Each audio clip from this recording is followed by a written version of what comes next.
chauffer, je peux vous faire sécher les cheveux.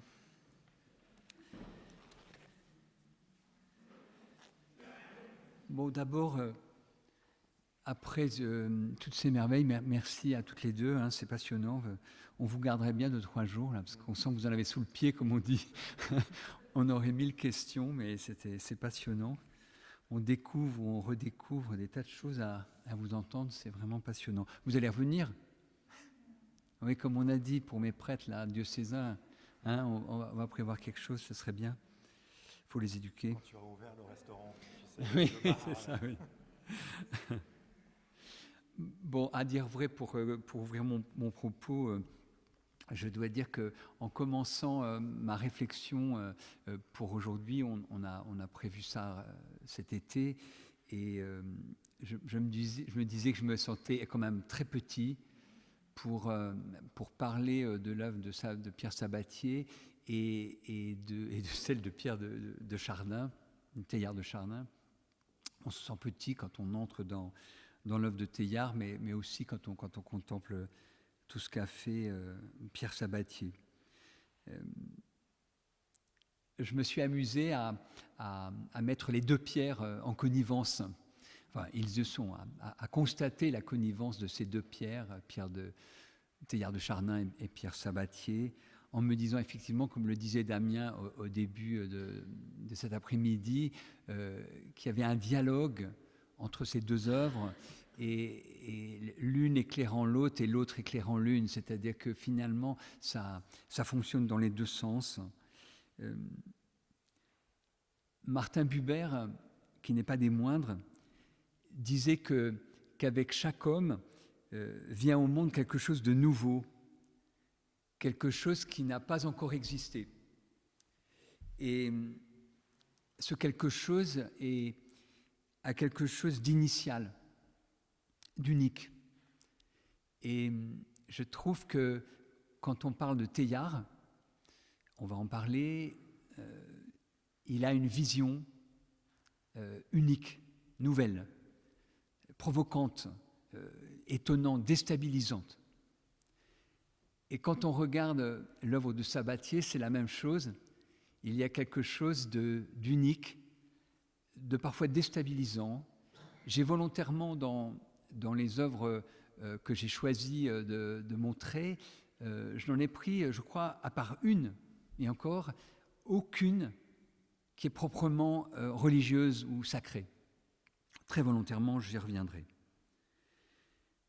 Pour moi, l'œuvre de Pierre Sabatier est une magistrale illustration de la pensée de Buber. Et d'une certaine façon, elle nous donne à voir ce que nous n'avions pas vu. Ou plutôt, elle nous apprend que nous n'avions pas vu ce que nous avons vu. Pour reprendre une expression de Paul de Valéry. Dans le livre magnifique que vous avez édité, ce dernier gros livre magnifique, Frédéric Miguerou cite Bergson, philosophe cher à Pierre Sabatier. Il est illusoire de réduire la matière à la représentation que nous en avons. En fait, quand je feuillette les pages du livre et que j'observe les œuvres de Pierre Sabatier, celles qu'on vient de voir, abondantes, ou beaucoup d'autres, j'y trouve finalement un chemin pour trouver une réalité plus réelle que celle que vous et moi, avec nos sens, avec nos 5 sens et notre cerveau, nous considérons comme la seule réalité. Avec Pierre Sabatier, il y a la nécessité d'une ouverture. Une ouverture non seulement de nos sens, de notre esprit, mais surtout de nos âmes. C'est la condition nécessaire pour entrer dans cette œuvre et la comprendre. Je discutais tout à l'heure à table, j'ai rejoint nos intervenantes et puis Véronique et Damien, et Guénola et quelques autres. Et je leur disais, je faisais écho d'une discussion avec un certain nombre de prêtres qui m'entourent sur l'exposition des œuvres de Pierre Sabatier à la cathédrale. J'aurais aimé enregistrer cette discussion très intéressante avec ceux qui ne comprennent pas. Comment des œuvres comme ça, qu'est-ce que ça a de sacré? Qu'est-ce que ça fait dans une cathédrale? Ceux qui sont plutôt convaincus, sans savoir bien sûr pourquoi. En fait, Bergson dit que c'est l'intuition qui nous permet d'accéder à la dimension spirituelle du réel. Ça n'est pas la pensée. Bien sûr, les prêtres sont formés. Ils ont une théologie, ils ont une philosophie. Pas beaucoup d'histoire de l'art au séminaire. Un peu maintenant. C'est venu avec les années 70-80, mais c'est timide. Oui, c'est l'intuition. Il faut partir de l'intuition. Paul Klee disait que l'art ne restitue pas le visible, mais qu'il rend présent l'invisible. C'est ça qui m'intéresse. Oui. Alors, tu peux défiler quelques œuvres, j'en ai choisi, voilà, celle-ci par exemple, qui a priori n'a rien de sacré. A priori.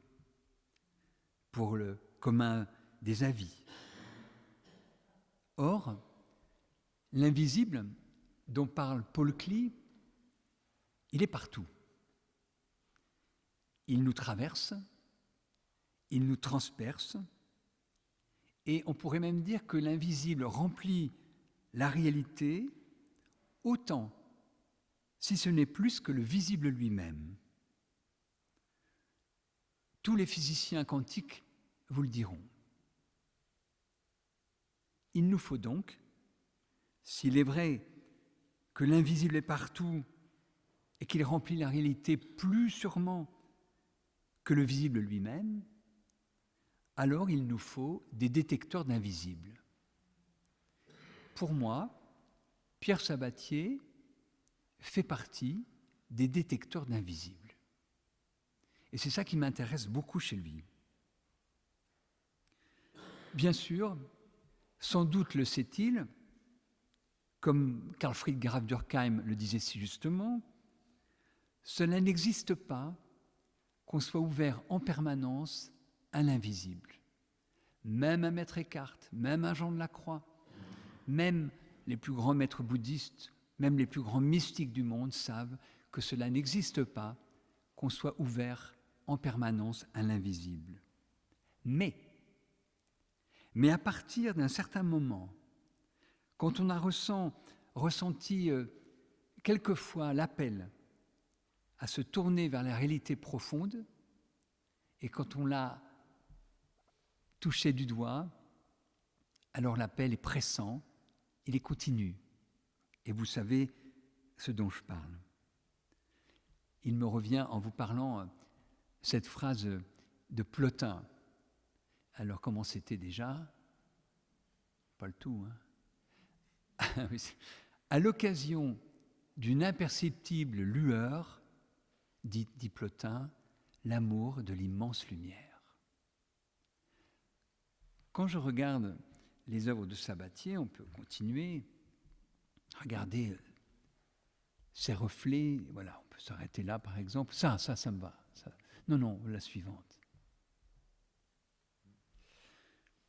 Quand on regarde ça, on comprend qu'il est question d'art sacré. Quelqu'un d'ailleurs a écrit, je ne sais pas qui, que parler d'art sacré, c'est faire un pléonasme.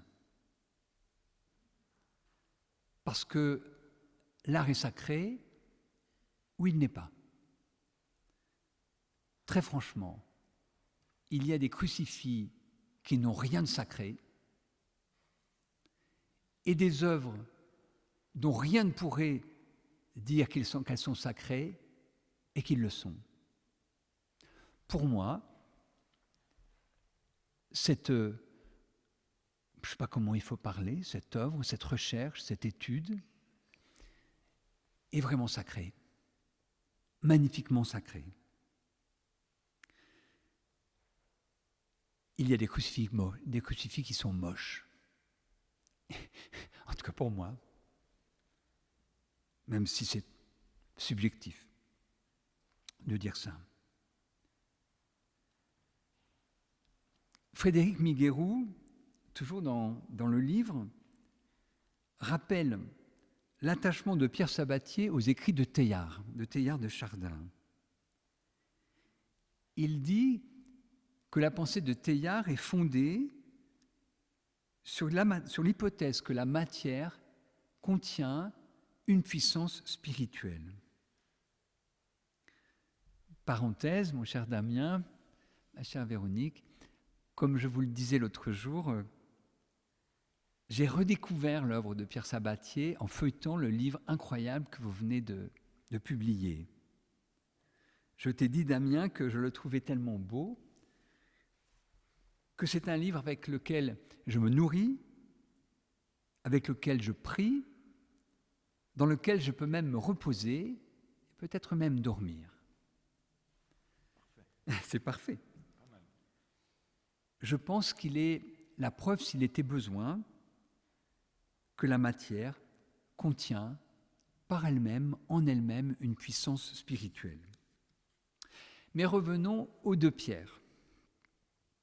Tout comme Sabatier, sans doute, Pierre Teilhard de Chardin a une vision du monde où rien n'est profane. Il le dit sans arrêt, rien n'est profane. Teilhard de Chardin est le prophète d'un monde en devenir, d'un monde en gestation. Et finalement, comme je le disais tout à l'heure, Teilhard n'est pas un théologien, c'est un visionnaire. Et du reste, pour moi, les grands artistes sont des visionnaires. Pour moi, Pierre Sabatier, c'est non seulement un détecteur d'invisible, mais c'est surtout un visionnaire. Alors, il m'a fallu comprendre pourquoi Pierre Sabatier s'intéressait à Teilhard de Chardin.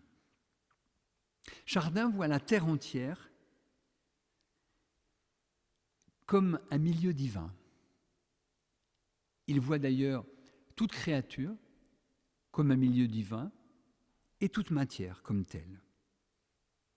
Pour Teilhard, la création est un chemin pour connaître Dieu. C'est pourquoi, dans un livre qui s'appelle « Le cœur et la matière », il ne craint pas d'affirmer, ce qui d'ailleurs sera son plus grand credo, que Dieu est aussi le cœur de tout. Dieu est le cœur de tout. Voilà. Et oui, ça c'est pas mal. Quand j'ai lu cette phrase-là, instantanément, j'étais sur la plage, je crois, en Corse, je crois.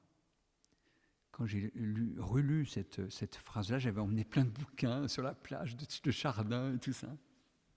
Et en lisant cette phrase de Chardin, j'ai pensé à Alan Watts. Je ne sais pas si vous vous souvenez, ce philosophe du début du XXe siècle, Alan Watts, très prisé dans les milieux hippies. C'est pour ça que j'ai connu ça, moi, quand j'étais jeune. Et Alan Watts, il disait « Dieu, c'est le plus profond dedans des choses ». À 20 ans, ça m'avait percuté. Le plus profond dedans des choses. Pas très chrétien, ça. Il y a quelques jours, c'était à Oléron, encore une plage. Je lis, ou plutôt je relis Le milieu divin, fameux livre de Teilhard, où il parle de la sainte matière. La sainte matière. Inutile qu'elle soit en forme de croix, en forme de tabernacle, même si c'est magnifique quand elle est comme ça. Mais finalement, avant même de prendre une forme qui nous parle, suggestive, la matière peut être sainte. C'est pourquoi, chère Anne Bonny, j'étais très heureux que vous ayez mis en en exergue de votre propre chapitre dans le même livre cette phrase magnifique de Chardin. « Matière fascinante et forte, je m'abandonne à tes nappes puissantes. » Baigne-toi dans la matière, dit Chardin. Fils de l'homme, plonge-toi en elle, là où elle est la plus violente et la plus profonde. Lutte dans son courant et bois sans flot. C'est elle qui a bercé jadis ton inconscience, c'est elle qui te portera jusqu'à Dieu. On pourrait s'arrêter là, mais on continue. Vous avez plus chaud, ça va? Finalement, j'ai bientôt fini, je vous rassure. Finalement, et ça je me suis dit ça ce matin, j'ai changé quelque chose dans mon... Parce que je me disais ce matin que finalement, si on suit cette intuition qu'Anne Bonny nous a fait redécouvrir dans le livre, je me disais ce matin qu'on pouvait regarder les œuvres de Sabatier comme on regarde les cristaux de la neige, comme on regarde les ondes des cailloux qu'on jette dans l'eau, les toiles d'araignée ou les akènes des pissenlits sur lesquels on souffle pour qu'ils s'envolent. Je ne sais plus si c'est masculin ou féminin, les akènes des pissenlits, mais peu importe. Regardez. Si vous regardez, je ne sais pas comment s'appelle cette sculpture. Concrescence. Concrescence. Très bien. Si vous regardez cette concrescence et que vous retrouvez la poésie qui est en vous et qui vous a permis de goûter les akènes des pissenlits, les cristaux, les ondes et tout le reste que nous admirons tous dans la nature et qui nous transporte de joie, chez Sabatier, on est les deux pieds et l'âme dedans. Tout à l'heure, je me disais, comme disait Voltaire, l'univers m'embarrasse et je ne puis songer que cette horloge existe et n'est point d'horloger. Sans aucun doute, Pierre Sabatier était en connivence avec l'horloger.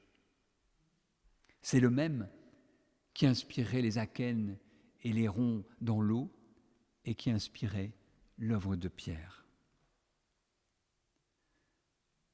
Pour ma part, lorsque je m'approche des œuvres de Pierre Sabatier, j'ai comme l'impression d'être happé par la matière, qu'elle cherche à me parler, comme si Pierre Sabatier avait réussi à apprivoiser cette matière qu'il a tant travaillée, qu'il avait réussi à la faire parler, comme si d'une certaine façon, il l'entendait lui-même. Pour le suivre, il nous faut donc apprendre à vibrer à une fréquence toujours plus élevée. C'est une condition nécessaire pour comprendre ce qui nous est montré. On peut continuer. Alors moi, il y a quelques semaines, j'ai appelé Véronique un matin ensoleillé pour aller causer avec le maître Pierre Sabatier. J'avais de la chance, le soleil était là, j'avais du temps et la tondeuse s'est arrêtée. Je suis rentré dans la sidérolite. Si vous n'avez jamais été voir la sidérolite, courez-y dès qu'on vous y autorise. Dans cette sidérolite, j'ai cherché ma conclusion en demandant à l'Esprit de Dieu de me l'inspirer et à Pierre de me la fournir. Qu'est-ce que dit Pierre Sabatier à travers son œuvre, en tant que visionnaire, détecteur et révélateur d'invisibles? Ou peut-être pour moi, prêtre, chrétien, homme, la question est-elle, qu'est-ce que Dieu me dit à travers l'œuvre de Pierre Sabatier? Qu'est-ce que Dieu a réussi à dire à travers l'œuvre unique de Pierre Sabatier à moi l'être unique que je suis. Regardez ça. Pierre avait prévu jusqu'aux peupliers argentés, parce que le miroitement des feuilles argentées du peuplier était en dialogue avec ces tubes brillants qui reflètent la lumière et les couleurs alentour, au milieu de cette pièce d'eau que Pierre avait voulu, parmi les nénuphars et les joncs, parmi les frondaisons qui l'entourent. L'œuvre n'est pas simplement cette sidérolite en métal, elle est le site lui-même, elle est son intégration à la nature, elle est la vibration pure, elle est la lumière qui s'incarne, elle est tout ça et plus encore. Qu'est-ce que Dieu dit dans tout ça?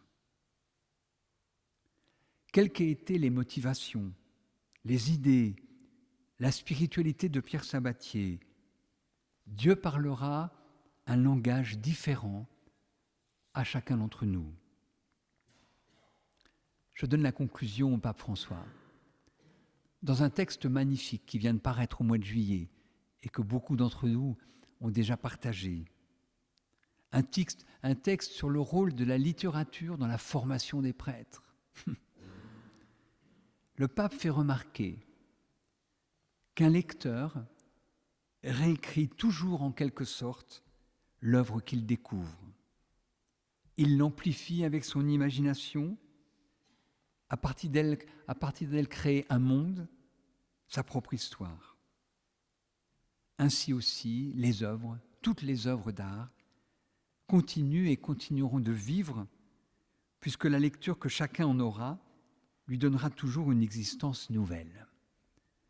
Eh bien, continuez de lire encore, de relire toujours les œuvres de Pierre Sabatier, celles de Clément Lequin que j'aperçois là-bas, vos œuvres à vous, les miennes, les nôtres, relisons sans arrêt, et le monde se perpétue, grandit, se dilate, et la lumière nous fait voir la beauté, et nous fait voir Dieu. Merci. Tu ne veux pas dire 2 mots sur ton papa? Non. Merci. On invite à faire un petit tour à la cathédrale. C'est toi qui es le patron. Oui, si vous le voulez, il est tard, mais si jamais, il n'est que 4h15 d'ailleurs, mais s'il y en a jamais qui ont le temps, on vous propose une petite pérégrination à la cathédrale, accompagné par David Hikes et sa célèbre Harmonic Choir, une petite surprise sonore pour accompagner votre visite si jamais vous en avez le temps. Merci Isabelle, merci Anne d'avoir fait le voyage et merci à vous tous qui avez organisé ce beau moment. Merci. Oui, il faut parler du livre aussi peut-être. De qui? À l'occasion d'une imperceptible lueur, l'amour de l'immense lumière.